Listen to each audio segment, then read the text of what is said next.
The second, third were different. Okay, floors. right.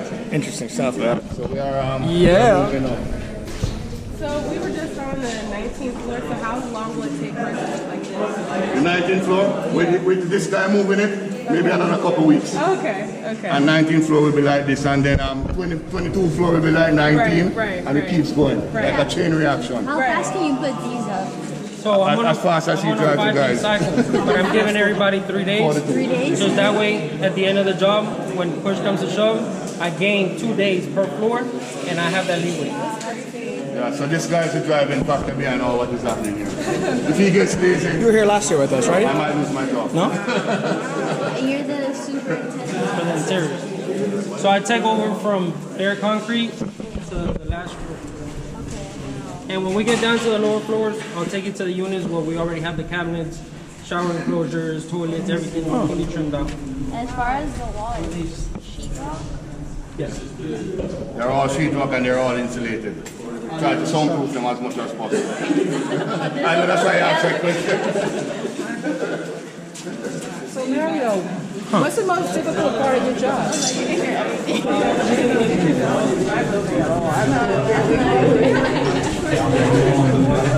They said.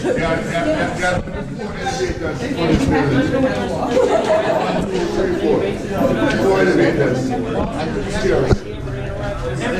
How many elevators? 4 and 2 stairs. Thanks, Ryan. Hey, I'm gonna ask everyone as they walk by. How many elevators? I think there's like 12 or something. 16 next. 6, no. How many elevators? We have 4 elevators. And how many stairs? Us? Or 2. How many elevators? MBA student, he may not know, sorry. 4 and 2. Little pop quiz, keep everyone interested.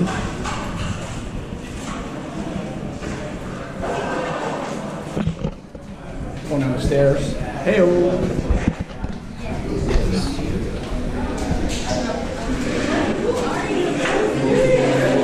Like a straight tourist.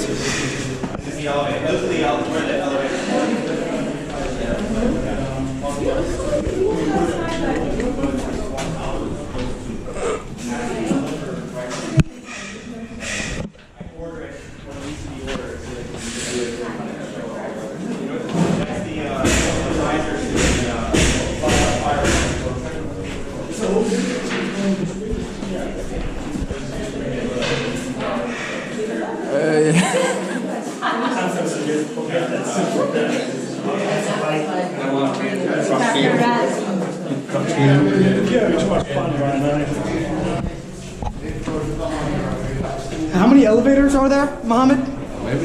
4 with 2, what? Stairs. Man, Mohammed in the back, MBA students, I don't know. It's 4 2, let's make sure.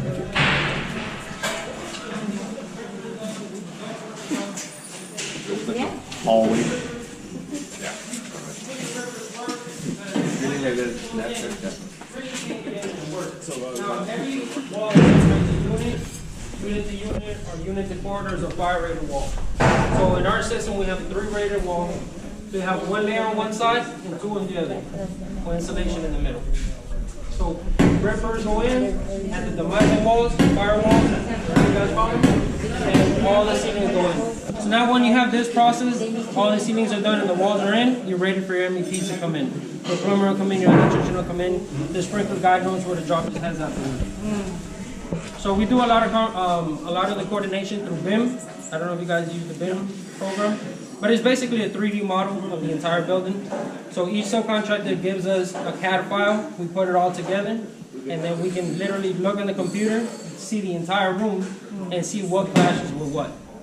So if I have a problem with an AC clashing with a light, for example, it'll pick it up in the program and it'll circle it in red. Is BIM Procore? Is that the same thing? No? It's a different program. But similar purposes?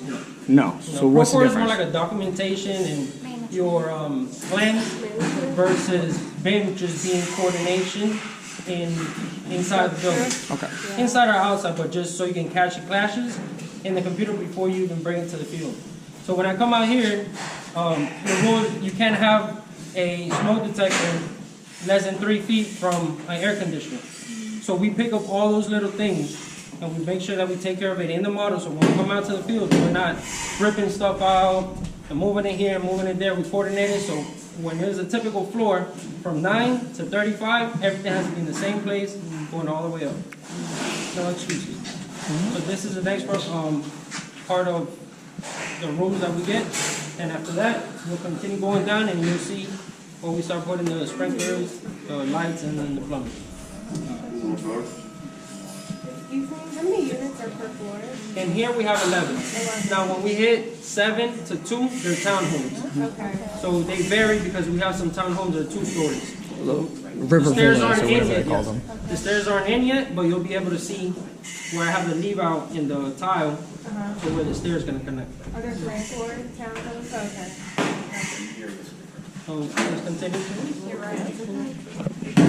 You guys have questions? Do you hire a separate company to do all the site On the sorry? all the site cleanup? So for site cleanup in our contract, each subcontractor owes us 1 labor for every 10 workers they have. So we have a labor foreman that manages those guys and keeps the job clean for us. In this building, we've done such a great job, our foremen, our supervisors, and our subcontractors, where you can see, we're in a working floor and you can see what it looks like. So we make sure that we hold the subs to that, so that way we don't have to hire labor from separate company, and bring them in and you never know what can happen. So we make sure that we take care of everything in-house, that way we don't spend money, we don't have to charge money to anybody, we just gotta hold the subs accountable for it. Is AC the favorite thing to install for you? Everything is my favorite. From concrete to paint, all the way down to the last doorknob. What's the hardest thing to install? Would it be plumbing? No, it's more the coordination of everything. But as far as installation, as long as you can get it down packed in BIM and catch all your problems ahead of time, when you come to the field, it's just put it in. You know where it goes, you're not gonna run into any issues, just put it per the drawings, coordination. At what point do you do the rails out here? Is that once this room is almost complete, or? Well, we'd rather do the stucco first, that way we're not stuccoing over the railings, stucco paint, then we come and bring the rails in. They talked a lot about getting construction in and out of the site in your, obviously an urban area. Like, how did you kind of manage? Could you build on less land than you already have? Like, or do you really are you at the bare minimum with the site? It's really about logistics and how you guys manage the subs. And here we're so tight, as you can see, we really have nowhere to go, but we have to do with what we have. We can't really ask for more. We have yachts down there that we have to worry about. The neighbors next door, and we just got to control our subs and basically put it in a form where everybody has to work together and communicate. Close. So that way, if there's no communication in construction, it's a disaster. You're gonna fail. So that's the first thing. So the huge word is coordination. Proper coordination. And how long do you expect this project to be completed? And we're gonna be running to the end of next year. Your first delivery is April April of 20, yeah. which would be I think it's 130 out of 380 units. So I think it's floor 14 floor and everything down. Common areas. And common areas will be looking for. Which means the ground has to be ready. It has to be livable. Yeah. Ground has to be ready. The pool on the 8th floor has to be ready. Anything to do with common areas that people will go walking has to be ready. Any other questions? Yes. Do you all ever feel any pressure to have certain spaces ready before the unit? So like if someone's trying to market it or have someone come take a look, do you all ever have pressure to like have like a lobby or a parking lot done so people can start seeing it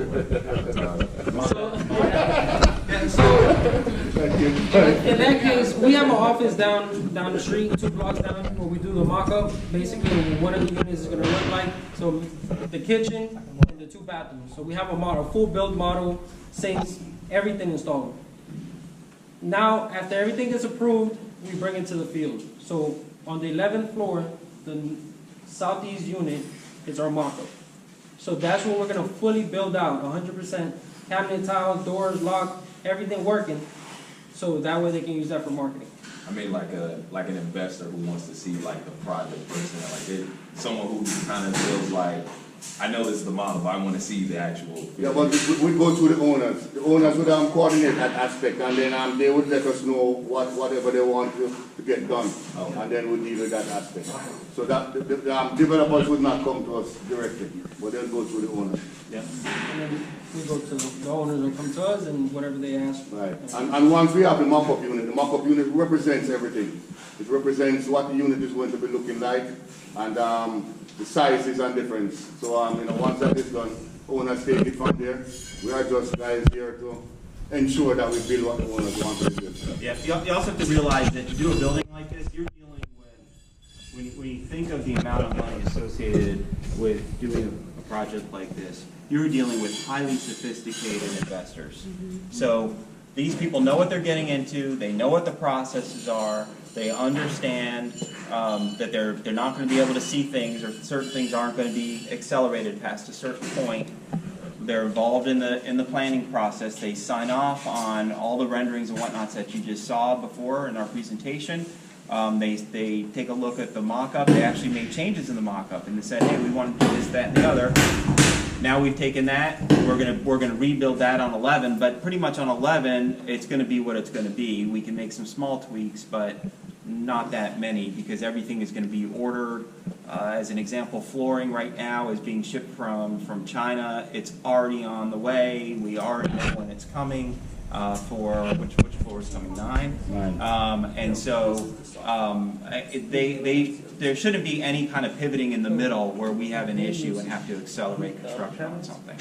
That does happen in office buildings. In office buildings, sometimes